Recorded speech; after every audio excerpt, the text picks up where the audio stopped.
Have you ever been interrupted by the very child you raised from a baby?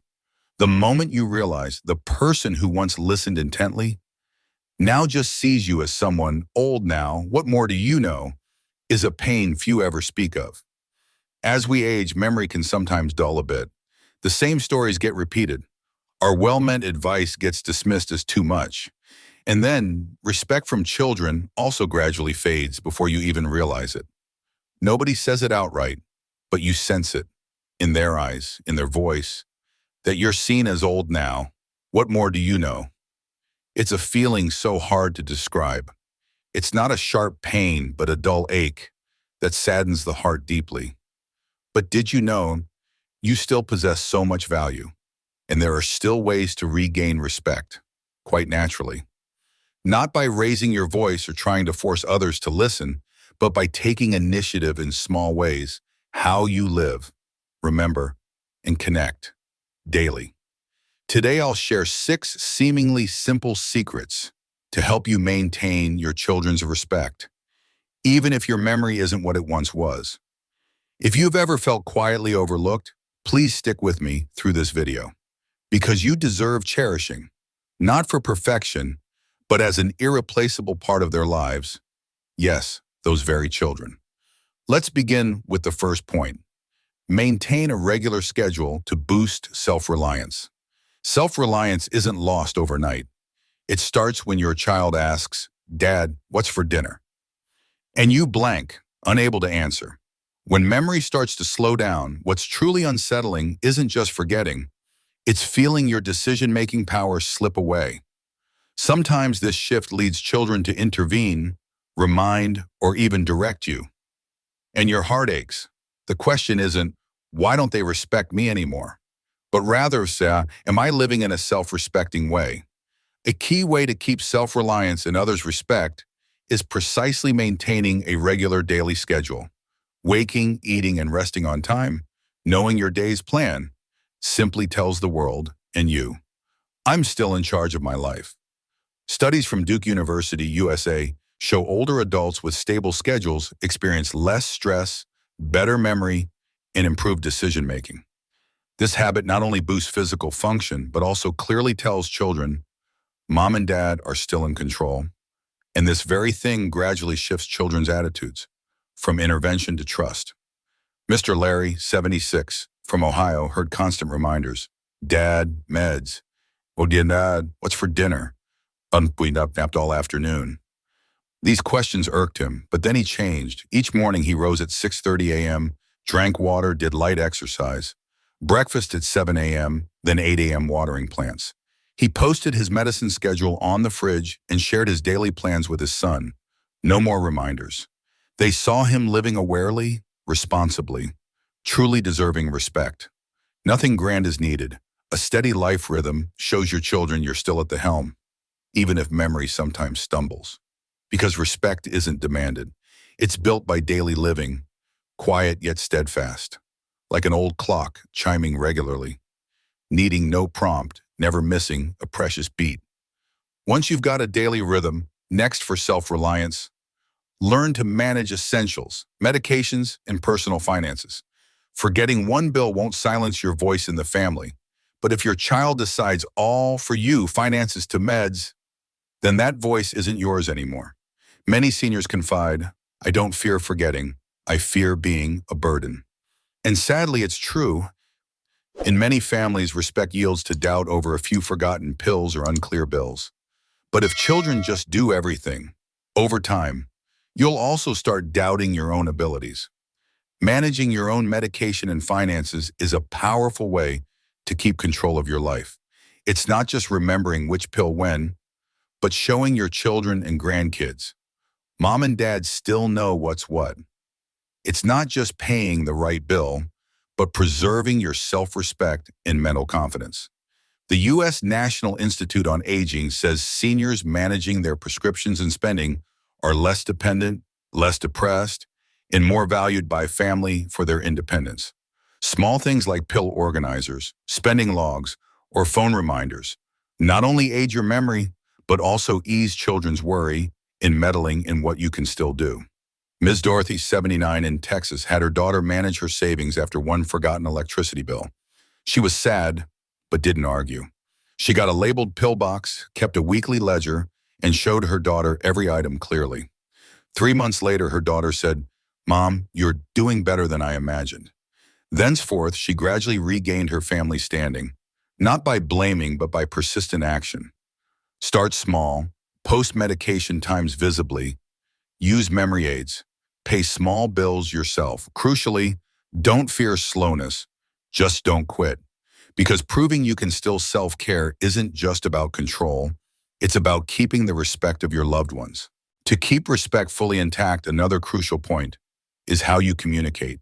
There's no sadness like talking while your child isn't truly listening.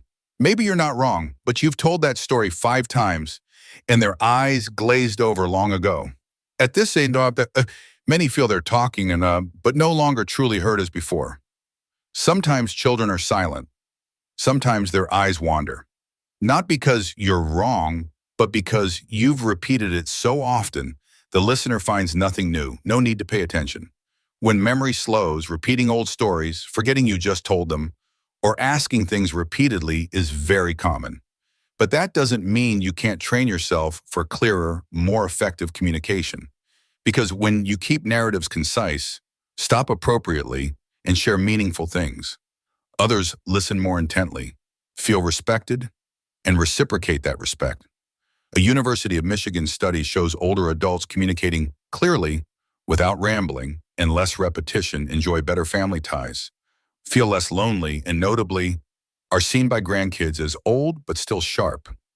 Ms. Susan, 82, from California, was often sad when her son interrupted or replied dismissively. She realized she often retold old stories, usually with long, winding sentences. Realizing this, she changed, jotting down points before calls, keeping stories shorter, and if retelling an old one, linking it to something new. The result: her son said, "Now I look forward to every chat with Mom. You don't need eloquence, just conciseness. Pause before sharing. Ask, will this mean anything to them? If yes, speak slowly, clearly. If not, save it like a gift for later." That's how you maintain the value of every word spoken. Because your words, though slow, though perhaps trembling, can still bind a family if you make them bright, clear, and measured. Once your speech is tidy, bright, and clear, what next makes others listen is your choice of content. You think you're confiding, but to your kids and grandkids, it might just be another complaint session. And each time, their respect erodes a bit more. Sometimes you just want to share. Life's tough now, your body misbehaves, your memories jumbled daily. But if every visit is complaint-filled, children grow tired, distant, and respect then fades too. Conversely, sharing beautiful memories, past stories, however simple, like a sparse meal, a long school trek, or a first job memory, connects you with your grandkids, helping them see you as experienced, valuable, and respectable. Emory University research shows kids and young adults with storytelling parents or grandparents develop more empathy and deeper family bonds. Sharing memories isn't just reminiscing, it also nurtures affection instead of eroding it with unthinking complaints. Mr. Frank, 83, from Massachusetts, spoke to his grandson weekly, always recounting loneliness, poor appetite, and restless sleep. One day he changed tack. He told his grandson of his first movie date with grandma and his proposal anxiety, hands still shaking. The story made his grandson laugh heartily, then stay longer. From then on, he told the old stories weekly, and their bond warmed with each small memory. You don't need to hide current struggles, but don't let them dominate conversations. Each old story told, transport your kids and grandkids to a time you were strong, emotional, and lived life fully. No one can turn back time, but recounting the past helps retain your grandkids' respectful gaze, and sometimes helps you feel still whole in memory. If you're still watching and finding this helpful, how about dropping a 4 in the comments to let me know? And hey, if you haven't joined our community yet, maybe hit that subscribe button and the bell so you don't miss out on new videos. Your support truly helps us keep creating useful and inspiring content. Next, no matter how much love exists, children can't live your life for you. You once shouldered the whole family. But if you now let children carry you, every meal, every pill, your vital role will vanish. As parents, we spend lifetimes caring for children. But when old age arrives, health wanes, memory loosens, a painful truth emerges. Roles gradually reverse. If not handled delicately, care becomes responsibility, and affection erodes under a mutual sense of burden. Nobody wants to be a burden, but letting children handle everything, groceries, cooking, doctor visits, daily med reminders, inadvertently cost you your family standing. Because with frequent, heavy dependence, children no longer see you as independent, a life master, but as someone needing care. The U.S. National Institute on Aging stresses performing basic daily tasks, however small, like folding clothes, making tea, or garden walks, is key for seniors to keep self-respect and earn reverence. Ms. Helen, 81 from Florida, relied totally on her daughter post-minor surgery. She got used to being served, but then noticed her daughter spoke less, her eyes less cheerful. One day she decided to wake early, make her own porridge, sort her meds, and asked to do her own laundry again. Her daughter, moved to tears, said, "I'm not tired caring for you, Mom. I'm tired fearing you're no longer you." Nobody's forcing you to overexert, but whatever you can still manage, even slower, harder, try. That's how you keep autonomy, dignity, and importantly, prevent your children's affection from being overshadowed by responsibility. Because people truly respect seeing you still try. Not perfect, but proactive. Not almighty, but not giving up. Finally, for long-term proactivity, something's equally vital. Keep learning. Children don't judge a weak memory. They start to pity when they see curiosity abandoned. One reason children gradually lose respect for aging parents isn't forgetfulness, but seeing their parents give up. When phrases like "why learn at this age" or "old, so knowing is useless" become common, you silently deny your own growth. And then your children too will look with pity, not respect. Conversely, seniors actively learning new things, be it a dish, a phone feature, or a modern tune, always keep a vibrant family role. Not to compete with youth, but to affirm, "I'm still living and still want to understand this world more." Many studies, including from Columbia University, show seniors continually learning new things slow cognitive decline, improve focus, and especially boost communication confidence. Learning new things also activates lesser-used brain areas, keeping the mind flexible and reflexes quicker.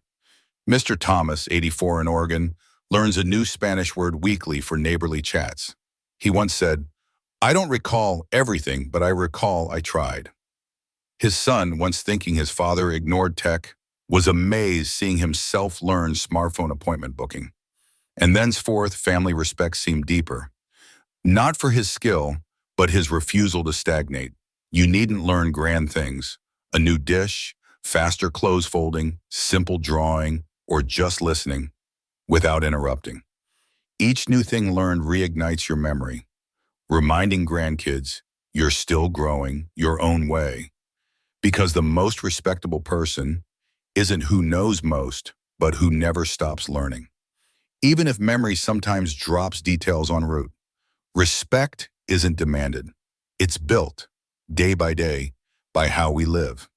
Perhaps memory isn't as clear. Perhaps you sometimes repeat stories or forget a name at family dinner.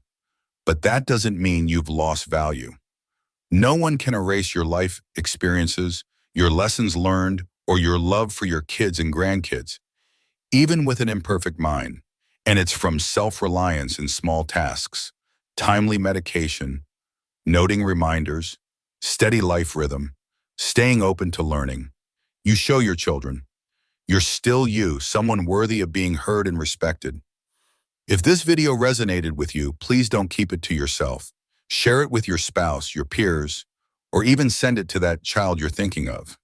Because sometimes just one video can spark a genuine chat between generations. And if you're striving daily to stay sharp, live beautifully, despite memory's occasional stumbles, feel free to share below. Because who knows, your story might just inspire so many others. May you always keep inner peace and steadfastness in life. So not just your children, but you too, feel deserving of respect daily.